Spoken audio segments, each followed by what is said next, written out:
Santos, and this is your latest news update.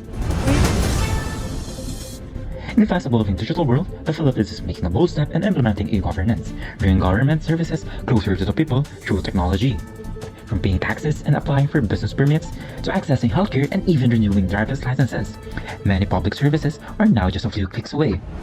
Government platforms like the ICT's eGov Super App, GSIS Touch, and BIR's e-Services portal are helping reduce long queues, limit face-to-face transactions, and make services more efficient and transparent. One example is the PhilSys National ID System, which now links citizens to banking, social protection, and even SIM card registration. This digital identity is expected to help streamline access to basic services, especially in remote areas. You don't have to wait for your physical ID, because you can just use your digital ID in their app. According to the Department of Information and Communications Technology, over 12 million Filipinos are now using various e-governance tools, proof of the growing trust and adoption. Still, challenges remain. Internet connectivity, digital literacy, and cybersecurity are the key concerns that need urgent solutions to ensure that no Filipino is left behind in the digital shift. And as the government continues to push for a bagong Pilipinas, digital transformation stands at the center of making public services faster, fairer, and more inclusive. And that's all for now. Stay informed, stay connected. I'm 𝘿𝙞𝙨𝙠𝙣𝙚 𝙠𝙪𝙧𝙨 of This has been your latest news update. Tune in, news in. Walang huli sa bilis balita dahil mabilis na. Good day, I'm 𝘿𝙞𝙨𝙯 𝙠𝙪𝙧𝙨, and for today, we will be discussing how ICT is applied in other disciplines, specifically in our government. But first, let me introduce the members of this group. First, we have 𝘿𝙞𝙨 Simon, you can call him Sai. He is GRWM, always ready to slay. Next, 𝘿𝙞𝙨 Shardine, she's scrumptious as she says. You can call her short, but she's always sharing you. And now, we have 𝘿𝙞𝙨 Francine, the determined one in the group. And of course, the duo, you can never take a 𝘿𝙞𝙨's voice without her 𝘿𝙞𝙨 Janela, the super pretty, sexy, and yummy. In short, OA, and the shy one. And there, we have Kim, the passionate 𝘿𝙞𝙨. Last but not the least, we have the reserved one in the group, Erica. Oh, and of course, me again, the whimsical in the group, or as they say, a weirdo.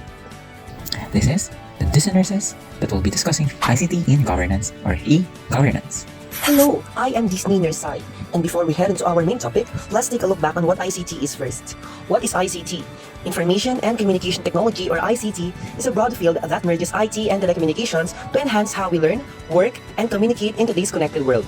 It involves tools like computers, networks, and communication systems that help people access, share, and manage information across sectors such as business, education, and healthcare. ICT has evolved significantly, from the telegraph and telephone to radios, TVs, computers, the internet, smartphones, and cloud computing. As Schwab notes, we are now in the fourth industrial revolution, where ICT enables the integration of physical, digital, and biological technologies.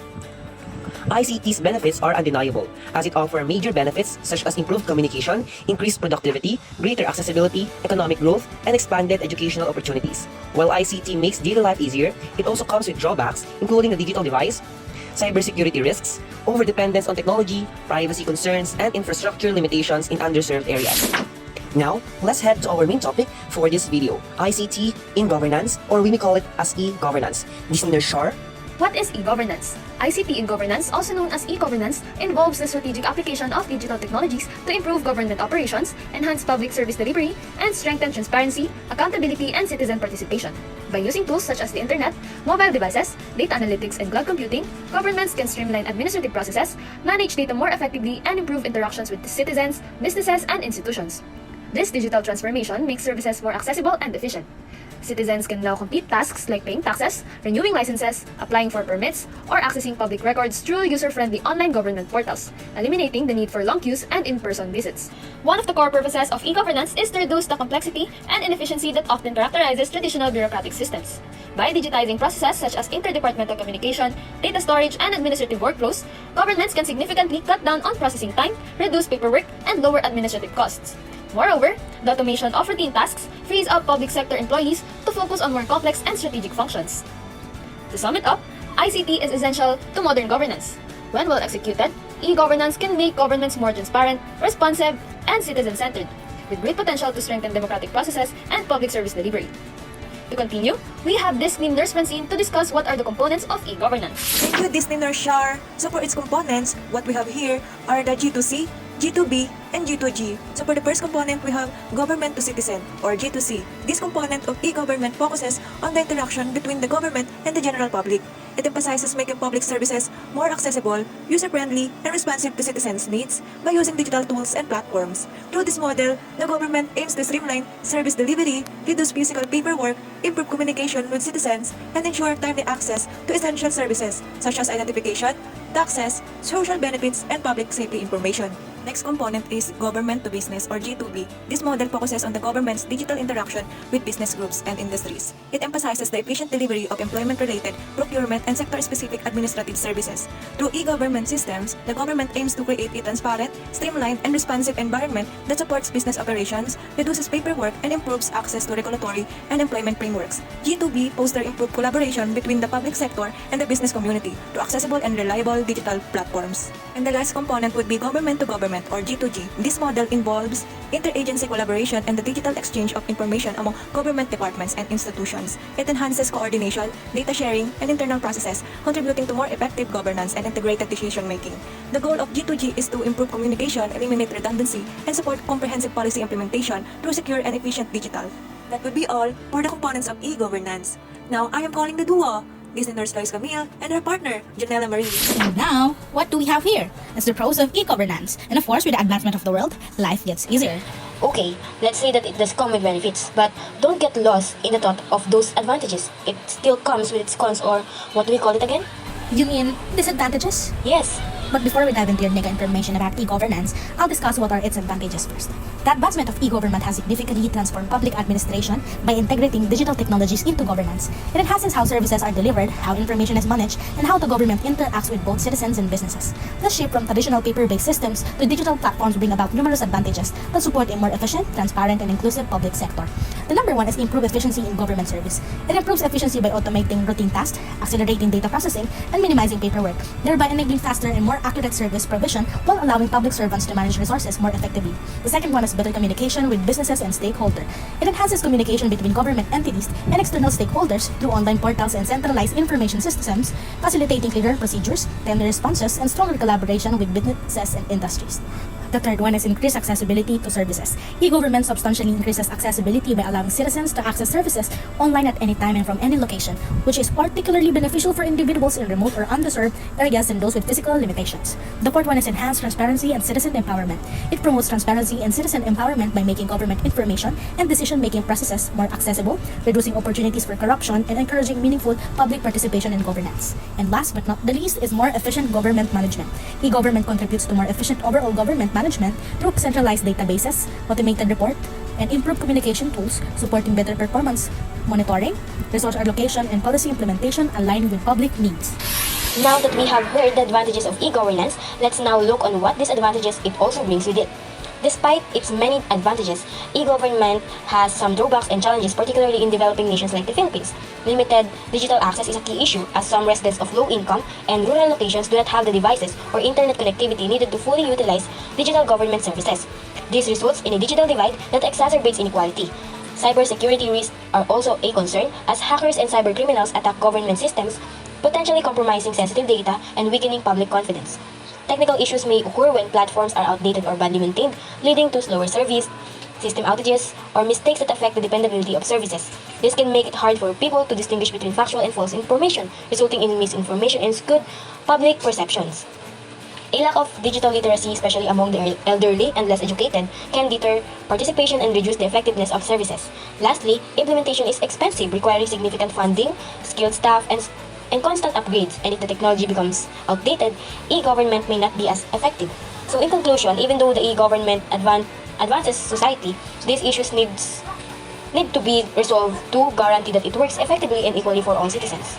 In conclusion, even though e-government advances the society, these issues need to be resolved to guarantee that it works effectively and equally for all the citizens. So that's all for the disadvantages And advantagements of e-governance. Are you still there? So now, after hearing the pros and cons of e-governance, let's now see how e-governance is applied in our daily lives. How often do we use it daily? First, for the application of e-governance in our daily lives, we have the government to citizens. Government now has a new ways in serving its people, giving the citizens a better access to services provided by the government. Today, I'll be sharing how digital platforms have improved government services. The government portal like 𝘿𝙞𝙨 offers citizens a single access point for various services, reducing the need for in-person transactions. The e-election voting systems speeds up the voting process, minimizes errors, and provides quicker results. With e-IDs, applications are now online, making it easier to get ID cards like the UMID, which stores personal data and simplifies civil processes. The e-tax system lets taxpayers file, pay, and request documents online, increasing convenience. Lastly, systems like the Government for Foreigner Information, e-agriculture, e-community, and national security platforms help streamline services, improve access to information, and boost public safety across different sectors. Next, let's talk about government-to-business services, which now support business transactions, especially those involving public employees, through digital platforms. These systems also streamline job applications for employers and job seekers, improving employment opportunities. We also see the integration of ICT in government procurement, where contractors can complete the entire bidding processes online, from registration to contraction, signing, and payment, promoting transparency and efficiency. Lastly, ICT has enhanced medical and health services by enabling online access to medical records and essential health information, while also allowing citizens to receive healthcare remotely, making health services more accessible and timely, especially in urgent or underserved areas. Lastly, we have government-to-government services, where collaboration between e-government agencies and departments helps deliver more accessible and efficient public services. The e-document and archiving system manages the entire life cycle of government documents, from creation to disposal, using tools like metadata, emails, and multimedia for efficient processing. The Government Enterprise Architecture, or GEA, sets unified information standards across agencies, promoting data sharing, standardizing processes, and improving ICT governance. The National Disaster and Safety Management System enables quick coordination among police, fire, and rescue units during emergencies, improving disaster response. Other key systems include the Criminal Justice Service System, which manages legal access and criminal records, the Government Performance Monitoring System, which tracks projects and evaluates officials, the GEO Portal, which visualizes geographic data for planning, and the Integrated National Finance Management System, which unifies agency finances through NAFIS for real-time monitoring and transparency. And that would be all for me. Up next, we have Disney nurse Erica. Now, before we end this discussion, let's take a look back on what we have discussed in this video. The evolution of ICT, which led to its integration in civilization, has greatly impacted various fields in our society, including the field of politics.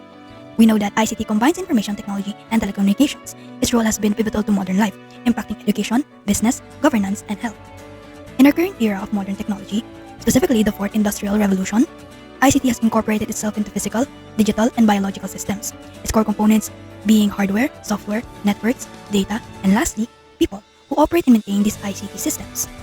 Now, as Disney nurses, we know that every reform or change comes with its own benefits and challenges. The advantages being how ICT improve communication and collaboration, enhance productivity and efficiency, increase accessibility and inclusion, facilitated economic growth through innovation and job creation, and supported education and lifelong learning.